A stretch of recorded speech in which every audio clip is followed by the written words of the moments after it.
Io li faccio tutti gli anni e non sono mai ammalato, sono qui che sono una roccia, non vedo mica sta male, ho 80 anni ragazzi, 78, quindi mi ha come tenere doggio. Perché vaccinarsi? Beh, innanzitutto diciamo perché anche se diciamo, non c'è la percezione che l'influenza sia una malattia che porti dei problemi di salute, effettivamente per le persone anziane e diciamo i soggetti che hanno delle patologie di rischio, quindi delle malattie importanti come i cardiopatici, i diabetici, i bronchitici cronici, chi soffre di asma bronchiale per esempio, una patologia, ma anche per esempio le donne in gravidanza che sono diciamo invitate tutte a vaccinarsi nei confronti dell'influenza.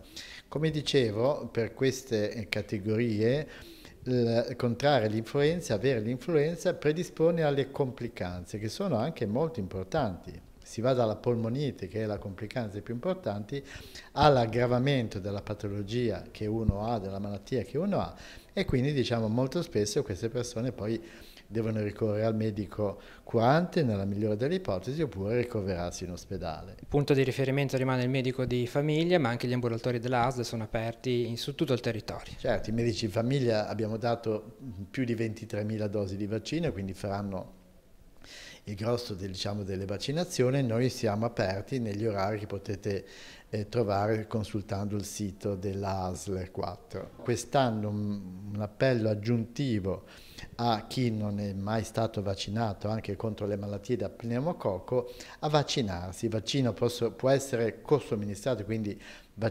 somministrato nella stessa seduta vaccinale. Diciamo l'invito, anche questo per le persone anziane e per chi è affetto da malattie importanti, è quello di fare la coppiata vincente, quindi influenza e pneumococco. Tutti gli anni lei viene vaccinato? Sì, ogni anno lo faccio perché è meglio farlo, mi dicono i dottori che è meglio che farlo.